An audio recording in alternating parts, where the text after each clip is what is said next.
क्या दिमाग हमेशा या तो अतीत की गलती दोहराता रहता है या भविष्य की टेंशन में पसीना बहा रहा है? तो भाई समय आ गया है इसे अभी में खींचने का।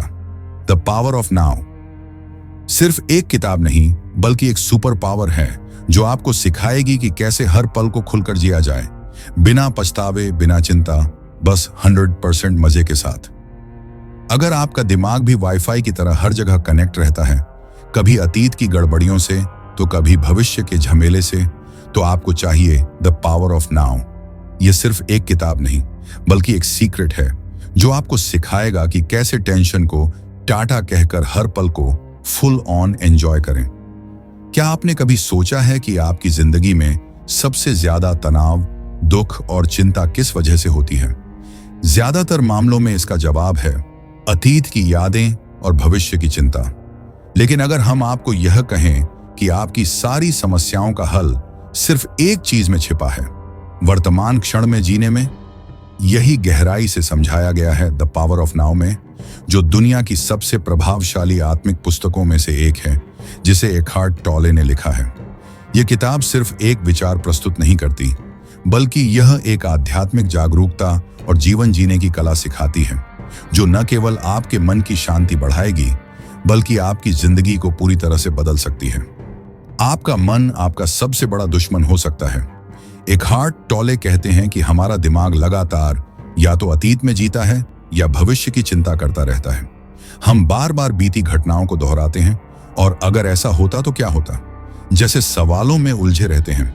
लेकिन क्या आपने महसूस किया है कि जब आप पूरी तरह से अब में होते हैं, जैसे कि कोई खूबसूरत दृश्य देखते समय, कोई प्यारा संगीत सुनते समय या किसी प्रियजन के साथ गहरी बातचीत के दौरान, तब कोई तनाव नहीं होता? द पावर ऑफ नाउ हमें सिखाती है कि खुशी अतीत या भविष्य में नहीं बल्कि सिर्फ वर्तमान में ही संभव है। मुझे अपनी सोच को कैसे रोकना चाहिए? सबसे बड़ी समस्या यह है कि हम अपने विचारों से पूरी तरह से पहचान बना चुके हैं। किताब में इसे पेन बॉडी कहा गया है, यानी हमारे अंदर एक ऐसा भावनात्मक दर्द छिपा होता है जो बार बार नकारात्मक सोच को जन्म देता है। लेकिन इसका समाधान भी है। अपने विचारों को गौर से देखना शुरू करें, उन्हें बिना जज किए स्वीकार करें। जब भी कोई नकारात्मक विचार आए, मैं इस समय क्या सोच रहा हूं? खुद से यह सवाल पूछें। ध्यान, मेडिटेशन और सचेतनता, माइंडफुलनेस का अभ्यास करें। एखार्ट टॉले कहते हैं, आप अपने दिमाग से अलग हैं, आप अपने विचारों से अलग हैं। जैसे ही आप इस सच को समझ लेते हैं, आपकी परेशानियां खुद कम होने लगती हैं। वर्तमान में जीने का सही तरीका क्या है? अगर आप वास्तव में अब में जीना सीखना चाहते हैं तो इन 3 मुख्य चीजों को अपनाना होगा। स्वीकार, एक्सेप्टेंस, जो भी हो रहा है उसे बिना प्रतिरोध स्वीकार करें। आनंद, जॉय, जीवन के हर छोटे पल का आनंद लें, क्योंकि खुशियां छोटी चीजों में ही छिपी होती हैं। उत्साह, एंथुसियाज्म, जो भी करें पूरी जागरूकता और ऊर्जा के साथ करें। जब आप इन 3 सिद्धांतों को अपनाते हैं तो धीरे धीरे आपका दिमाग शांत होने लगता है और आप अब में जीने लगते हैं। अहंकार और दर्द से कैसे छुटकारा पाएं? हमारा अहंकार हमें बार बार दुखी करता है क्योंकि यह हमें दूसरों से श्रेष्ठ साबित करना चाहता है। एखार्ट टॉले कहते हैं कि अहंकार सिर्फ एक भ्रम है जो हमें अलगाव और संघर्ष में डालता है। इससे बचने के लिए हर पल में पूरी तरह से उपस्थित रहना सीखें। अपनी भावनाओं को बिना जज किए महसूस करें और जाने दें। लोगों और परिस्थितियों को स्वीकार करें, उन्हें बदलने की कोशिश में खुद को मत जलाइए। अब से ही प्रैक्टिस कैसे शुरू करें? अब सवाल ये उठता है, क्या इसे आज से ही लागू किया जा सकता है? हाँ, और इसके लिए द पावर ऑफ नाउ ये आसान कदम बताती है। सांस पर ध्यान दें। जब भी अतीत या भविष्य की चिंता सताए, बस कुछ गहरी सांसें लें और महसूस करें कि हवा आपके शरीर में कैसे बह रही है। वर्तमान को पूरी तरह स्वीकार करें। जो हो रहा है उसे ठीक उसी रूप में स्वीकार करें, बजाय इसके कि आप उसे बदलने की कोशिश करें। अपने दिमाग के विचारों को देखना शुरू करें। जब भी कोई चिंता या नकारात्मक सोच आए, इसे सिर्फ एक सोच की तरह देखें, न कि सच्चाई की तरह। आपकी जिंदगी कैसे बदलेगी? जब आप अब में जीना शुरू कर देंगे तो आपकी पूरी जिंदगी बदल जाएगी। चिंता और तनाव कम हो जाएगा, रिश्ते बेहतर हो जाएंगे, छोटी छोटी चीजों में आनंद मिलने लगेगा, आप ज्यादा रचनात्मक और शांत महसूस करेंगे। तो आज से ही द पावर ऑफ नाउ के ज्ञान को अपनाइए और एक शांतिपूर्ण, खुशहाल और संतुष्ट जीवन जीना शुरू कीजिए। अतीत जा चुका है, भविष्य अभी आया नहीं है, लेकिन वर्तमान आपके हाथ में है। इसे पूरी तरह से जिएं। अगर आपको यह ज्ञान मूल्यवान लगा तो इस वीडियो को लाइक करें, दूसरों के साथ शेयर करें और हमें कमेंट में बताएं आप आज से अब में जीने के लिए क्या बदलाव करने वाले हैं। क्या आप अपने विचारों के गुलाम हैं? आप अपने विचार नहीं हैं। आपका मन, माइंड, आपका मालिक नहीं है, बल्कि एक साधन है। लेकिन समस्या यह है कि आप इस साधन को नियंत्रित करने के बजाय इसके गुलाम बन चुके हैं। ज्यादातर लोग हर वक्त अपने मन की आवाज के साथ जुड़े रहते हैं। वे लगातार सोचते रहते हैं, कभी अतीत की घटनाओं के बारे में, कभी भविष्य की चिंताओं के बारे में। लेकिन क्या आपने कभी यह सोचा है कि ये विचार अपने आप क्यों चलते रहते हैं? क्या ये वाकई आपकी जरूरत के अनुसार आते हैं या फिर आपका मन खुद ही उन्हें चलाता रहता है? अगर आप इसे गहराई से समझ लें तो आपका जीवन पूरी तरह से बदल सकता है। हमारा मन एक मशीन की तरह काम करता है। हमारा दिमाग एक शक्तिशाली टूल, साधन है, लेकिन यह अक्सर हमारे नियंत्रण से बाहर होता है। आपको इसका अंदाजा तब होगा जब आप कुछ देर के लिए बिल्कुल भी ना सोचने की कोशिश करें। क्या आप ऐसा कर सकते हैं? शायद कुछ सेकंड तक कर लें, लेकिन फिर भी आपका दिमाग तुरंत किसी न किसी विचार को पकड़ लेगा। यही समस्या है। हम अपने दिमाग को एक टूल की तरह इस्तेमाल करने के बजाय उसे अपनी पहचान मान बैठे हैं। एकार्ट टॉले बताते हैं कि जब आप अपने विचारों को ही अपनी पहचान मानने लगते हैं, तब आप अपने दिमाग की कैद में आ जाते हैं। आप तनाव, चिंता और डर में फंस जाते हैं। पेन बॉडी, आपका पुराना दर्द आपके साथ रहता है। हमारे मन में सिर्फ विचार ही नहीं होते, बल्कि बीते हुए अनुभवों का जख्म भी रहता है। इसे एकार्ट टॉले पेन बॉडी कहते हैं, यानी भावनात्मक दर्द का शरीर। जब आप किसी पुराने दर्दनाक अनुभव को याद करते हैं तो आपको कैसा महसूस होता है? आप दुखी महसूस करते हैं, आपको गुस्सा आता है, आपको पछतावा होता है, आपको लगता है कि वह समय वापस आ जाता तो आप कुछ बदल सकते। लेकिन सच ये है कि जो बीत गया वह दोबारा लौट कर नहीं आने वाला। फिर भी हमारा दिमाग उस पुराने दर्द को पकड़कर बैठा रहता है। हम उसे बार बार जीते हैं और यह पेन बॉडी हमें बार बार उसी कड़वाहट, दुख और गुस्से में घसीटता रहता है। जब तक आप इसे पहचानते नहीं, तब तक आप इससे मुक्त नहीं हो सकते। तो इसका समाधान क्या है? अब सवाल यह उठता है कि हम इस दिमागी जाल से बाहर कैसे निकलें? इसके लिए द पावर ऑफ नाउ 3 सरल लेकिन शक्तिशाली उपाय देती है। पहला उपाय, अपने विचारों को देखें, लेकिन उनके साथ मत बहिए। जब भी कोई विचार आए तो उसे एक बाहरी पर्यवेक्षक, ऑब्जर्वर की तरह देखें। सोचिए कि आपके दिमाग में रेडियो चल रहा है, लेकिन आपको उसकी हर बात पर ध्यान देने की जरूरत नहीं है। दूसरा उपाय, अपनी सांसों पर ध्यान दें। सांस लेना वह क्रिया है जो हमेशा अभी के क्षण नाव में होती है। जब भी आप तनाव में हों, गहरी सांस लें और इसे महसूस करें। यह आपको वर्तमान में वापस लाने का सबसे आसान तरीका है। तीसरा उपाय, मौन, साइलेंस को अपनाइए। आपके जीवन में जितना अधिक मौन होगा, उतनी ही अधिक शांति होगी। कुछ देर के लिए अपनी आंखें बंद करें और अपने अंदर की शांति को महसूस करें। धीरे धीरे यह अभ्यास आपकी सोच को नियंत्रित करना आसान बना देगा। अहंकार, ईगो, आपका सबसे बड़ा भ्रम, एक और चीज जो आपको वर्तमान में जीने से रोकती है, वह है आपका अहंकार, ईगो। यह अहंकार ही है जो हमें दूसरों से बेहतर दिखने की चाह में उलझाए रखता है। हम सोचते रहते हैं, अगर मैं असफल हो गया तो लोग क्या कहेंगे? अगर मेरी बात नहीं मानी गई तो मैं कमजोर लगूंगा। अगर मैं गलत साबित हो गया तो मेरा सम्मान चला जाएगा। लेकिन यह सब सिर्फ भ्रम है। सच्चाई यह है कि आप जो सोचते हैं उससे कहीं अधिक गहरे और शक्तिशाली हैं। अगर आप अपने अहंकार से बाहर निकलकर अपने असली अस्तित्व, ट्रू बीइंग को पहचान लें, तो आप हर तरह की चिंता, डर और दुख से मुक्त हो सकते हैं। अब से ही इसे कैसे लागू करें? अब जब आपको यह समझ आ गया कि आप अपने विचारों के गुलाम हैं, तो इसे बदलने के लिए आज से ही यह अभ्यास करें। हर बार जब भी कोई नकारात्मक विचार आए, उसे पहचानें और कहें, यह सिर्फ एक विचार है, यह मैं नहीं हूं। हर घंटे में एक बार 30 सेकंड के लिए अपनी सांसों को महसूस करें। जब भी आप तनाव में हों, खुद से पूछें, अभी इस पल में क्या कोई समस्या है? हर दिन कुछ मिनट शांत बैठें और अपने मन को बिना जज किए देखें। अगर आप यह सब लगातार करते हैं तो कुछ ही हफ्तों में आपको अंदर से हल्का और शांत महसूस होने लगेगा। एक निष्कर्ष, आप अपने विचार नहीं हैं। आपका दिमाग एक टूल है, लेकिन आपको इसे कंट्रोल करना सीखना होगा। बीते हुए दर्द, पेन बॉडी को पकड़कर मत बैठिए, उसे जाने दीजिए। अपने अहंकार, ईगो को पहचानिए और इससे खुद को अलग कीजिए। वर्तमान में रहने का अभ्यास करिए और धीरे धीरे आपकी जिंदगी बदल जाएगी। एक जरूरी सवाल, अब जब आपने यह समझ लिया कि आप अपने विचार नहीं हैं, तो अगला सवाल यह उठता है, अगर मन सिर्फ एक टूल है, तो फिर असली मैं कौन हूं? मेरी असली पहचान क्या है? आप कौन हैं? आपका मन या कुछ और? हमारा दिमाग बस एक टूल, साधन है जो हमारी जरूरत के मुताबिक काम करना चाहिए, लेकिन ज्यादातर लोग इसके गुलाम बन जाते हैं। अब सवाल यह उठता है, अगर मैं अपने विचारों से अलग हूं, तो असली मैं कौन हूं? क्या मेरा अस्तित्व सिर्फ मेरे शरीर और दिमाग तक सीमित है, या मैं इससे कहीं ज्यादा हूं? यही सवाल हमें अध्याय 2 की सबसे गहरी सच्चाई तक ले जाता है। 1. चेतना, कॉन्शियसनेस। आप एक जागरूकता, अवेयरनेस हैं। एक हार्ट टॉले कहते हैं कि हम में 2 चीजें मौजूद होती हैं। 1. हमारा मन, माइंड, जो लगातार सोचता रहता है। 2. हमारी चेतना, कॉन्शियसनेस, जो इन विचारों को देख रही होती है। अक्सर हम अपने मन में इतने उलझे रहते हैं कि हम यह पहचान ही नहीं पाते कि एक और चीज भी हमारे अंदर है, जो इन विचारों को देख रही है।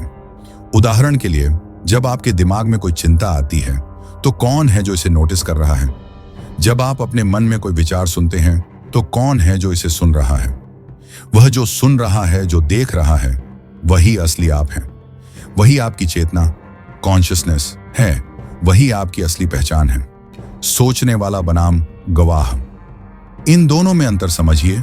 इससे पहले कि आप इस गहरी बात को पूरी तरह समझें, आइए इसे एक छोटे से प्रयोग से महसूस करें। प्रयोग 1. अभी इस पल अपनी आंखें बंद करें। 2.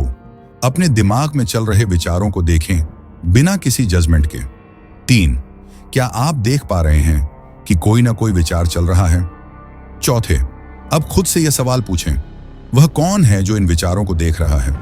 अगर आप इसे गहराई से महसूस करें, तो आपको एहसास होगा कि विचार चल रहे हैं, लेकिन आप वे विचार नहीं हैं।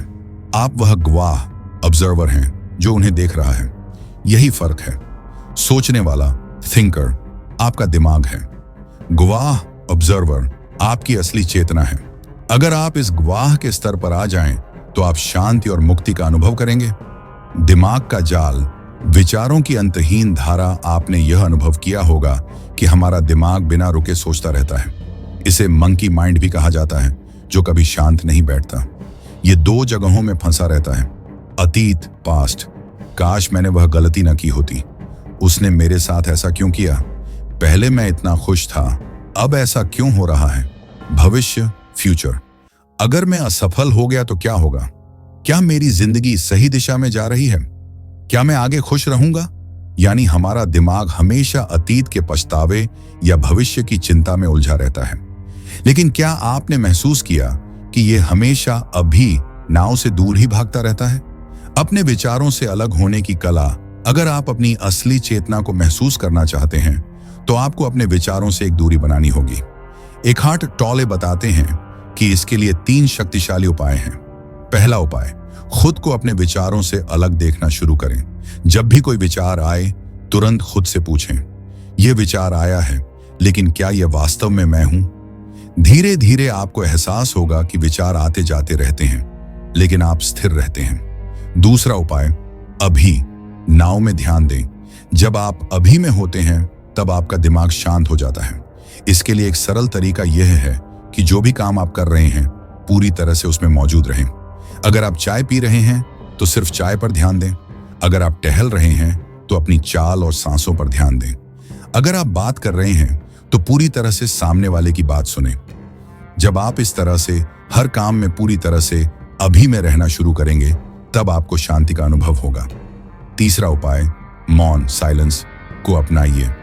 आपने कभी सोचा है कि जब आप अकेले होते हैं और कुछ नहीं कर रहे होते, तब आपको बेचैनी क्यों महसूस होती है? क्योंकि आपका दिमाग हर समय किसी न किसी चीज में उलझा रहना चाहता है। लेकिन अगर आप मौन को अपनाएं और अपने भीतर की शांति को महसूस करें, तो आपको अपनी असली चेतना का अनुभव होगा। अगर आप अपने विचारों से अलग हो गए, तो क्या होगा? जब आप यह अभ्यास करने लगते हैं, तो तो आपको कुछ जबरदस्त बदलाव महसूस होंगे। आपका तनाव धीरे धीरे खत्म होने लगेगा। आप छोटी छोटी चीजों में भी खुशी महसूस करने लगेंगे। आप हर स्थिति में अधिक शांत और स्थिर रहेंगे। आपको अपने भीतर की ऊर्जा और शांति का अनुभव होगा। आपको एहसास होगा कि आप किसी भी परिस्थिति से ऊपर उठ सकते हैं। निष्कर्ष, आप अपने विचार नहीं हैं, बल्कि आप वह चेतना हैं जो इन विचारों को देख रही है।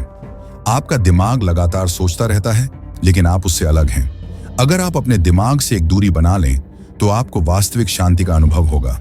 अभी नाव में जीने का अभ्यास करने से आपकी पूरी जिंदगी बदल सकती है।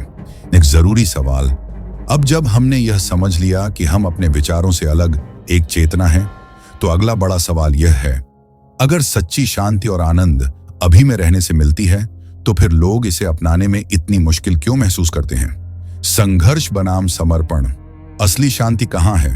अब तक हमने जाना कि हम अपने विचार नहीं हैं, बल्कि चेतना हैं। हमारा दिमाग या तो अतीत में रहता है या भविष्य में। सच्ची शांति अभी नाव में जीने से मिलती है। अहंकार, ईगो हमें भ्रम में डालता है और कष्ट देता है। लेकिन एक आखिरी सवाल अभी भी बाकी है, अगर सच्ची शांति अभी में जीने से मिलती है, तो लोग इसे क्यों नहीं अपना पाते? इसका सबसे बड़ा कारण यह है कि हम हर चीज को कंट्रोल करना चाहते हैं। हम जिंदगी को वैसे ही चलाना चाहते हैं जैसे हमारा मन चाहता है, और जब चीजें हमारे मुताबिक नहीं होती तो हम बेचैन हो जाते हैं। इस अध्याय में हम सीखेंगे कि कैसे समर्पण, सरेंडर ही सच्ची आजादी की कुंजी है। समर्पण का सही अर्थ क्या? इसका मतलब हार मान लेना है।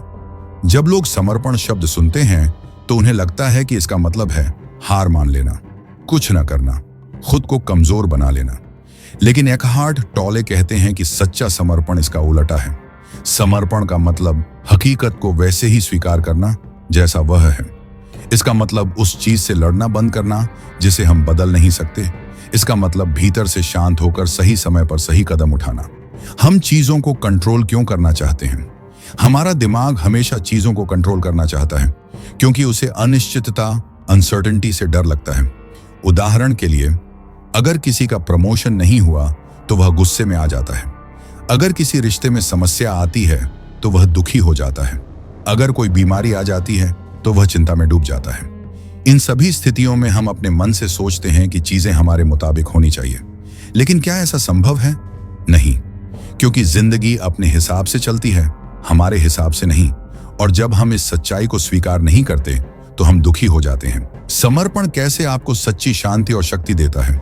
जब आप समर्पण करते हैं तो 3 बड़े चमत्कार होते हैं। आप चिंता से मुक्त हो जाते हैं। जब आप किसी चीज को वैसे ही स्वीकार कर लेते हैं जैसी वह है, तो दिमाग में उलझन नहीं रहती। आपको चिंता करने की जरूरत ही महसूस नहीं होती। आपको चीजों को देखने की असली स्पष्टता मिलती है। जब आप भावनाओं में नहीं बहते और चीजों को वैसा ही देखते हैं जैसी वे हैं, तो आपको सही समाधान मिलते हैं। आप गुस्से, डर या चिंता में बहकर गलत फैसले नहीं लेते। आपको सच्ची शक्ति मिलती है। समर्पण करने का मतलब यह नहीं कि आप कुछ नहीं करेंगे। इसका मतलब है कि आप वही करेंगे जो इस पल में सबसे सही और आवश्यक है।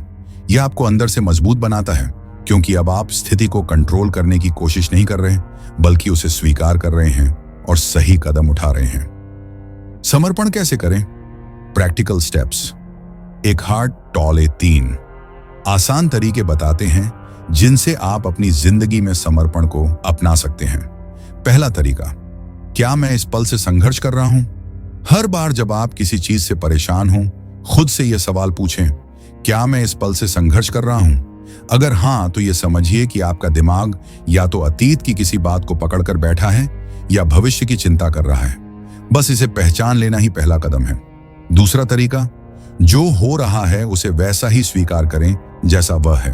अगर कोई चीज आपके कंट्रोल में नहीं है तो उसे वैसे ही स्वीकार करें। अगर बारिश हो रही है तो यह मान लें कि यह होनी ही थी। अगर कोई व्यक्ति आपके साथ बुरा व्यवहार कर रहा है तो उसे वैसे ही देखें जैसे वह है, लेकिन अपने भीतर शांत रहें। जब आप इस नजरिए से चीजों को देखेंगे तो आपको भीतर से शक्ति महसूस होगी। तीसरा तरीका, इस स्थिति में सबसे सही कदम क्या है? समर्पण का मतलब यह नहीं कि आप कुछ नहीं करेंगे। समर्पण का मतलब यह है कि पहले स्थिति को स्वीकार करें, फिर सही कदम उठाएं। जब आप भावनाओं से बहकर नहीं बल्कि शांति से सोचकर फैसला लेते हैं तो हर चीज में आपको ज्यादा सफलता मिलती है।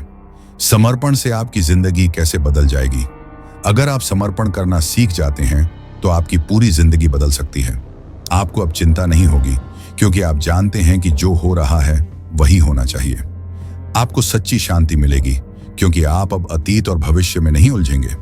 आपको अपनी असली शक्ति का एहसास होगा, क्योंकि आप भावनाओं में बहकर नहीं बल्कि स्पष्टता से फैसले लेंगे। आपका अहंकार कमजोर पड़ जाएगा और आपका असली स्व जाग जाएगा। निष्कर्ष, समर्पण का मतलब हार मानना नहीं, बल्कि चीजों को वैसा ही स्वीकार करना है जैसी वे हैं। जब आप समर्पण करते हैं तो आप चिंता से मुक्त हो जाते हैं और सच्ची शक्ति पाते हैं। आपको चीजों को बदलने की कोशिश करने से पहले उन्हें स्वीकार करना सीखना होगा।